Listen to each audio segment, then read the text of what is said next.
Évangile de Jésus-Christ selon saint Matthieu, chapitre 6, du verset 1 à 6, puis 16 à 18.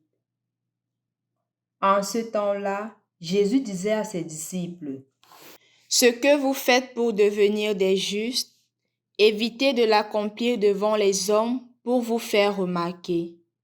Sinon, il n'y a pas de récompense pour vous auprès de votre Père qui est aux cieux.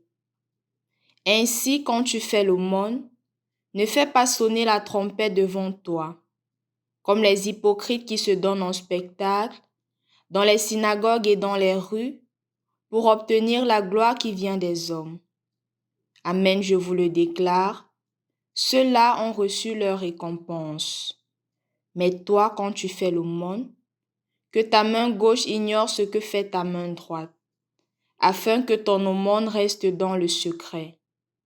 Ton Père qui voit dans le secret te le rendra. Et quand vous priez, ne soyez pas comme les hypocrites. Ils aiment à se tenir debout dans les synagogues et au carrefour pour bien se montrer aux hommes quand ils prient. Amen, je vous le déclare, ceux-là ont reçu leur récompense. Mais toi, quand tu pries, retire-toi dans ta pièce la plus retirée. Ferme la porte et prie ton Père qui est présent dans le secret. Ton Père qui voit dans le secret te le rendra. Et quand vous jeûnez, ne prenez pas un air abattu comme les hypocrites. Ils prennent une mine défaite pour bien montrer aux hommes qu'ils jeûnent. Amen, je vous le déclare, ceux-là ont reçu leur récompense. Mais toi, quand tu jeûnes, parfume-toi la tête et lave-toi le visage. Ainsi, ton jeûne ne sera pas connu des hommes, mais seulement de ton Père qui est présent au plus secret. Ton Père qui voit au plus secret te le rendra. Au nom du Père et du Fils et du Saint-Esprit. Amen. Loué soit Jésus-Christ. Il y a de cela quelque temps, je regardais dans les réseaux sociaux et je me suis plu à remarquer un artiste qui passait son temps à faire des dons à certaines personnes, à certains amis et connaissances et qui les postait. Il montrait comment il aide celui-ci avec une veste, il aide celui-ci avec l'argent pour son mariage, il aide cette personne en difficulté et il filmait pour mettre dans les réseaux sociaux comme pour dire que voyez un peu comment est-ce que j'aide. Moi, je me suis senti mal de la part de celui qui recevait ces dons. Et je me suis dit en moi-même que est-ce qu'on a besoin de subir cette humiliation? Pour recevoir 100 francs de quelqu'un, il faudrait qu'on me filme, on me montre comme un mendiant. En fait, ce n'est pas l'aide de la personne qui intéresse. C'est l'auto-affirmation et un sentiment de suprématie de la personne qui aide, comme pour dire que j'ai de l'autorité sur cette personne. En fait, c'est ce qui est caché derrière. Et c'est pour cela que dans l'évangile d'aujourd'hui, Jésus veut tuer toute tendance d'auto-affirmation, toute tendance de suprématie, toute tendance de l'apparaître pour pouvoir le suivre. Il dit justement que tout ce que tu fais, si tu veux le faire pour te rapprocher de moi, si tu veux le faire pour l'avancée du règne de Dieu, fais-le dans le secret. Comme pour dire que ce n'est plus toi qui es mis en exergue, c'est le Christ qui est mis en exergue. C'est la volonté de Dieu qui est mise en exergue. Et malheureusement, dans le monde d'aujourd'hui, cela n'existe pas. Au point où le secret n'a plus sa raison d'être. Au point où le secret n'est que quelque chose qui est dévoilé jusqu'au moment où je voudrais m'auto-affirmer. Il y a des personnes qui, à peine ils arrivent à te rencontrer, à la première rencontre, ils te dévoilent tout sur leur vie. À la première rencontre, ils te dévoilent tout sur la vie des autres, tout ce qu'ils savent sur la vie des autres. Maintenant, on se demande, est-ce que c'est la personne qui est importante ou c'est le désir de t'auto-affirmer qui est important? Parce qu'en fait, quand on dévoile les choses sur l'autre, ce n'est pas parce que on voudrait aider la personne. Au fond, c'est parce qu'on voudrait s'auto-affirmer. On voudrait montrer qu'on a le pouvoir sur l'autre. Même quand on pose des actes de générosité et qu'on met au vu au su de tout le monde, ce n'est pas au fond parce qu'on aime les personnes là. Au fond, c'est parce qu'on voudrait s'auto-affirmer.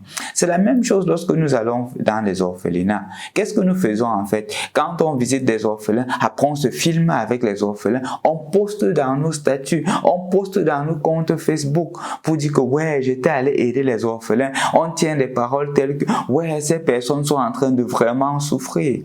Mais si on regarde au fond, est-ce que ce sont ces personnes-là qui intéressent? Si tu regardes au fond de toi-même, si tu le fais, ce ne sont pas ces personnes. C'est un désir de montrer que toi aussi tu fais quelque chose. Toi aussi tu te soucies d'eux. Donc le centre d'intérêt à la fin, ce ne sont pas ces pauvres orphelins qu'on a visités. Ce qu'on veut vraiment mettre en exergue, c'est notre capacité de nous auto-affirmer.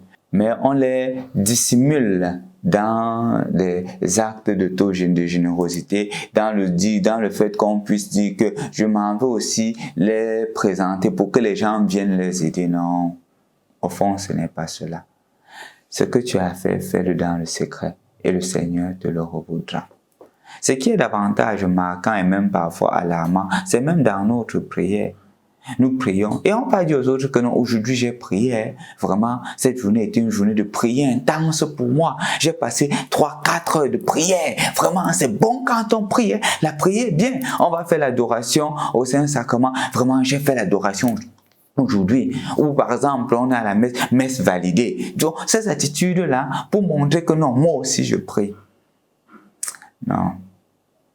Puis encore même parfois quand on jeûne, le jeûne n'est pas facile aujourd'hui, vraiment. Quand tu n'as pas un projet de jeûner, tu passes la journée sans manger, ça ne fait pas de problème. Mais quand tu décides de ne pas manger là, comme j'ai fait aujourd'hui, ça devient dur. Vraiment, c'était difficile. Un jeûne compliqué, un jeûne pas facile, mais j'ai tenu. Merci Seigneur.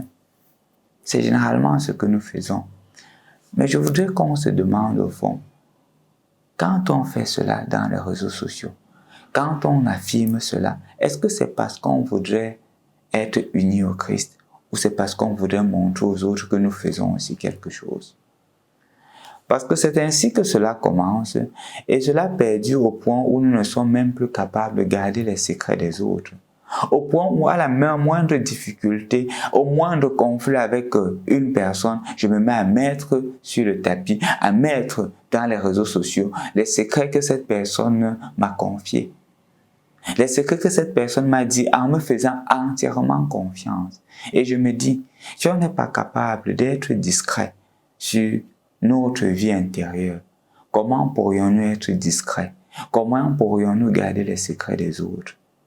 Si nous ne sommes pas déjà capables de garder nos propres secrets, que si je me lève le matin, je poste dans les réseaux sociaux que je me suis levé. Si je suis fâché, je poste dans les réseaux sociaux que si tu ne veux plus me parler, viens me dire en face. Est-ce qu'on a encore cette humilité de garder des secrets? Jésus aujourd'hui voudrait t'appeler aussi à toi, voudrait t'inviter à garder les secrets, à être une personne qui sache garder les secrets, qui sache être digne de confiance. Parce qu'en fait, garder les secrets implique la confiance. Si une personne sait que vers toi, elle va se tourner pour pouvoir se confier et être convaincue que ce qu'elle dit ne va pas sortir, justement, elle te fait confiance, elle peut s'ouvrir à toi. C'est un risque que cette personne court. Montre-toi digne de ce risque-là. Montre-toi digne à travers les actes de générosité que tu poseras aujourd'hui. Montre-toi digne à travers ta vie de prière secrète que tu fais dans le quotidien. Montre-toi digne à travers des gestes d'abstinence, des gestes de jeûne que tu fais pour pouvoir te rapprocher de Jésus. Et ainsi tu verras que petit à petit, tu seras lumière de midi. Tu verras que petit à petit, tu seras une lumière rayonnante. Au nom du Père et du Fils et du Saint-Esprit. Amen.